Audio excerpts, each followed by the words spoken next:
Hello there. I'm going to be tying a Seaducer variant or variation on a Seaducer. It's called the Roadkill. At least that's what Captain Bubby Rodriguez told me it's called. I used to tie this fly for Captain Bubby when I guided part-time for him. One of his clients, Ben Bergeron, had showed him, gave him the fly, brought it down over from Houston to fish redfish in the shallow ponds with, and it eventually became one of Pete Cooper's favorite flies, and that's who I'm tying this fly for. Actually, this is for Pete as well as a handful of others.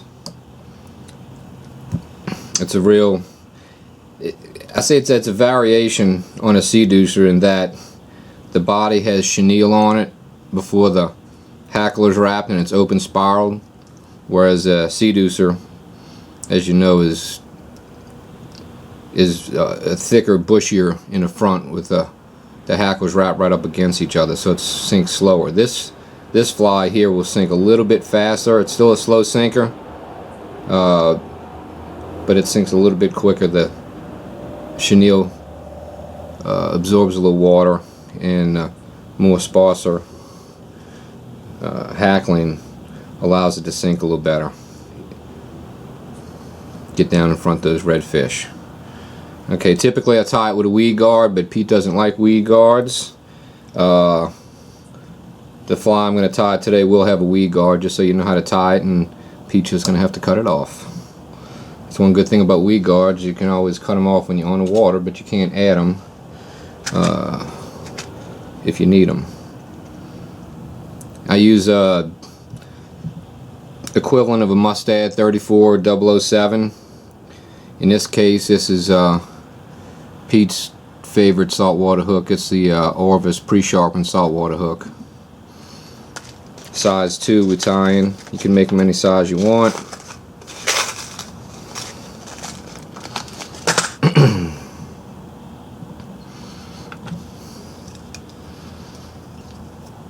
Start your thread about halfway and take it a little bit past the shank down into the bend a little bit.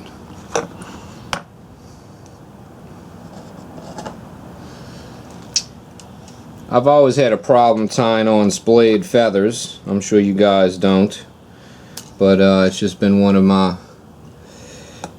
problem tying materials. So I found that if I make the top of the hook shank with a flat, wide surface, it makes it easier for me to tie them on without them rolling. Now you can accomplish that with a small bunch of hair, like a little bunch of calftail or bucktail, and you would tie it on top and then just split the bunch on each side of the hook. Here I'm using a piece of 20-pound hard mason, and I'll figure eight it in right there past the bend, come up a few wraps, and then get it with a couple 1-2 loose wraps, and then I'll hold it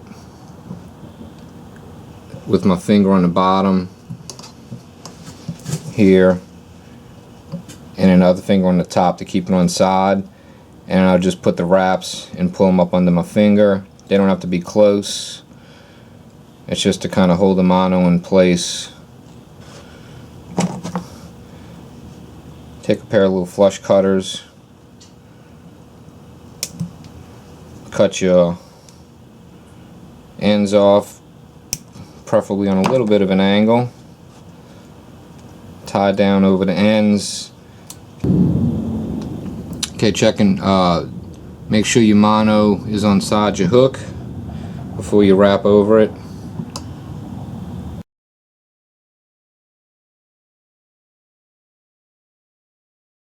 And you just pick 2 from each side like this. Now I have them already pre-selected. I'll do that when I'm tying a batch of flies. I'll select them ahead of time. So I'll go ahead and grab 2 out of each pack. I tape them together like this, and that just kind of helps when it comes to tying to grab what I need. This is going to be a purple and black fly, so I'm using two purple and 2 black feathers. On this particular one, I'm going to alternate the feathers inside outside. So I'm going to take a purple feather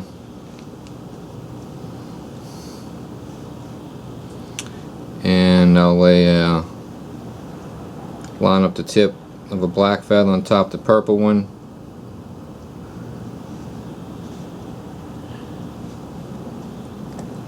and then another purple on top of that one, and a black one on top of that. Now I like to measure it about 2 times the hook length. 1, 2, and then I'll give it about a 1/4 inch or so, maybe a little bit more than that, tie down, and then I'll strip the barbules from the stems here. That way I can grab the stems like this and line them up. See how they're nice and flat? So that's going to get tied down. That matches the top of my hook now.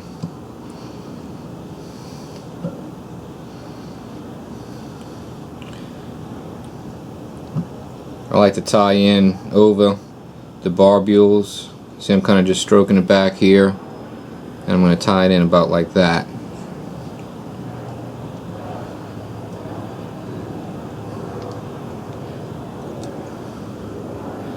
And I just make one kind of a loose wrap,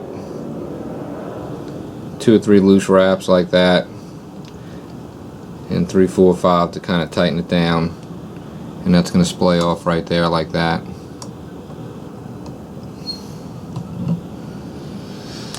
Okay, now just measure this one against that one and cut it about the same spot. The stems off like that. Strip the barbules from the stems. Pinch the stems flat.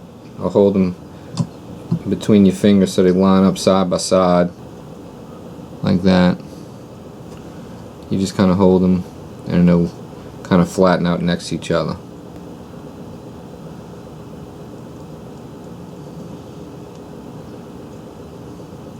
See, like that. And I'll go ahead and line that up with the other side of the tail. I'll line this half up with this, with the half that's tied in like this, and hold it in place over the hook and secure with 1 or 2, 3 loose wraps, and then check your alignment. Make sure it's lined up. Okay, see, so that's a little short, so I'm gonna pull them out a little bit. Sometimes I'll just undo the wraps and rewrap it, but that was close enough. Now I'm gonna go ahead and tie them down tight.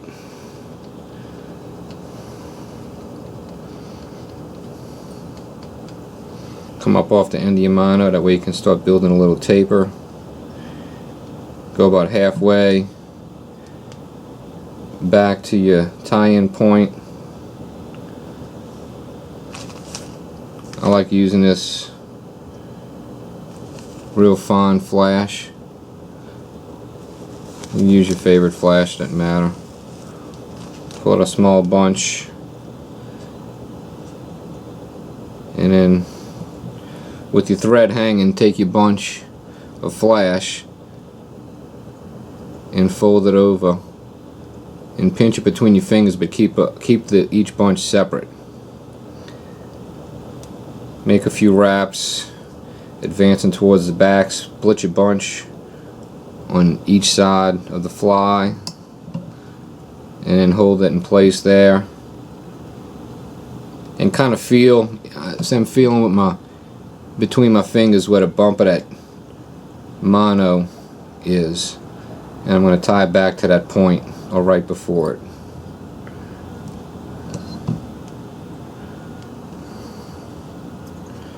I'm just going to trim the excess even with the back of the tail. Well, it's a rough cut, it doesn't have to be exact. Now you want to select some kind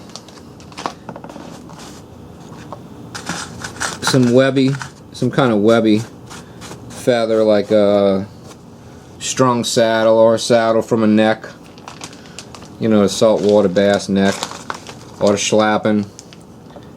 Kind of get kind of this loose schlappen works best. I don't like the real thick one for this fly. Kind of the one that has some webbiness, but not where they stuck together. You know what I'm talking about when you see a pack of schlappen. At least one of them should be like that. I might pick one that has that's pretty stuck together. And I line these feathers up sometimes by the tips, but most of the time by the usable part of the feather. And I'll strip some off the back so I can see what's going on here. I'm not going to use a hackle pliers. I'll just grab the feather by the stem when I wrap it.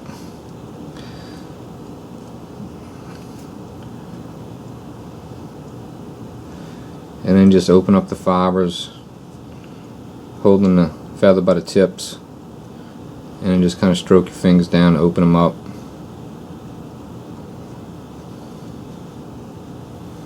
Like that.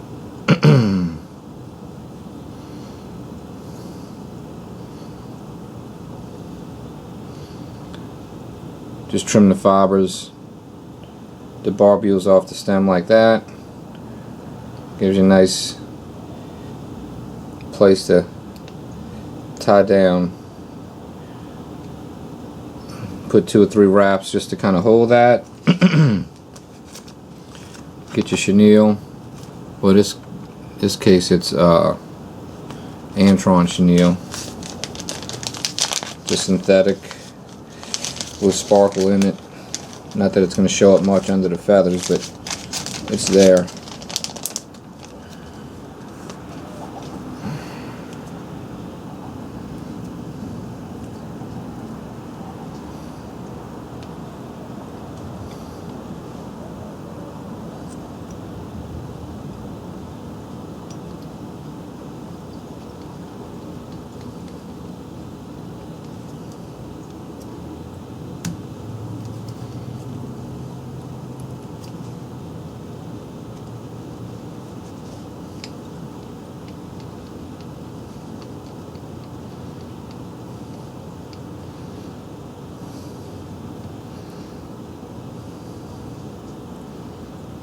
Come about 2 hook eye lengths back, maybe 1.5, and you could stick a little weed guard in there, a little fork kind.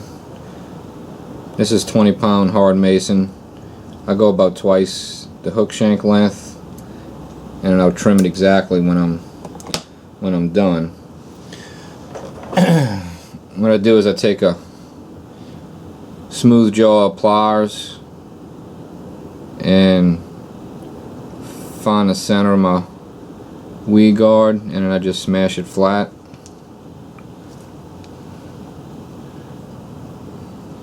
Like that. What that does for you is when you bend it, it bends easy and it fits right on that hook shank real nice. So slip it over, but leave some of it sticking up, and put 3 kind of loose wraps around it. Go 1 in front, and then with that tag end kind of pull it forward like this, and then wrap around it again. And I'm going over the top of the shank to one side, back under on the other side, and that's across both of the legs. And then what you do is separate the legs here and then push that down. like that. And if they're too close together, you just kind of open them up a little bit. And then measure back here where it's shy your hook point, like that. What I'll do is, to make sure it's in place, it stays in place, I'll put a little CA glue on top. Notice I'm holding a bobbin back so the CA glue doesn't drip down into my bobbin. And if you get too much on there like that, just take a paper towel, touch it to it, and that drop jumps right off into the towel. Now I'm going between the leg and over the top 3 times. 1, 2, 3. This way, come around between the legs, over the top. 1, 2, 3 this way. Well, maybe 4. Now I'm going to put my thread right in front to wait for the body materials to be wrapped up there.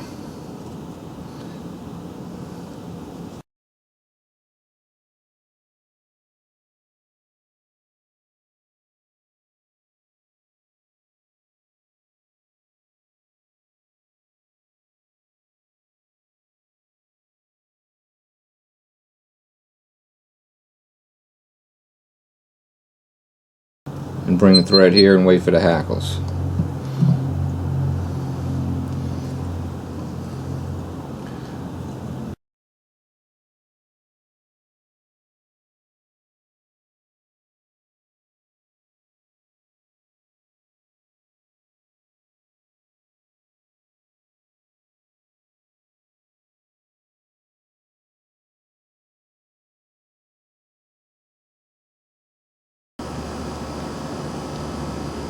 I'm going to take the feather between the legs from behind and then go to the front and make a wrap.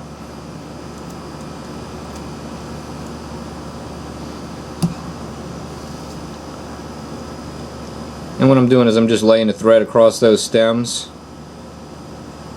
a couple times, and then I'm pulling tight on the stems, and then I'm pulling tight down on the thread. Then I'm going to put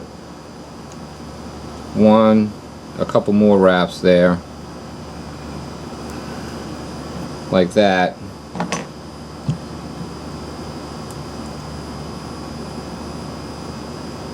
And I'll snip the ends.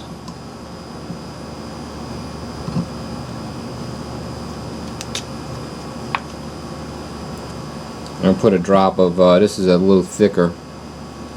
This is a thick formula. Extra thick CA glue. It'll kind of stay where you put it. It won't sop up into your feathers.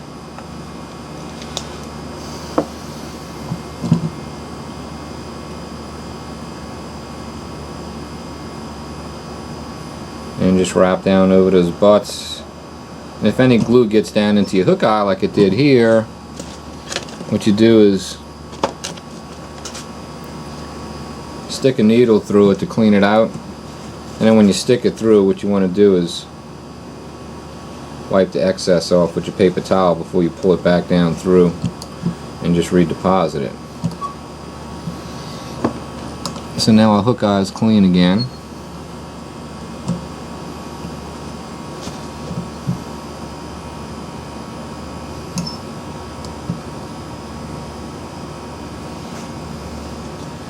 And go ahead and put a half hitch or whip finish, or if you trust the CA glue, just cut your thread. I don't trust the CA glue that much, plus I like the whip finish just to get a nice smooth head down there.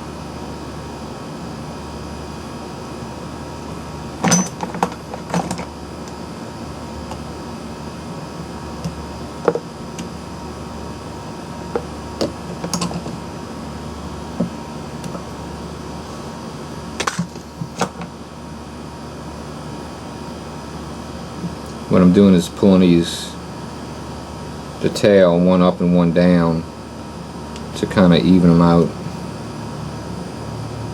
A lot of times they'll cock in different. One of them will be higher, and then your fly's gonna corkscrew on you.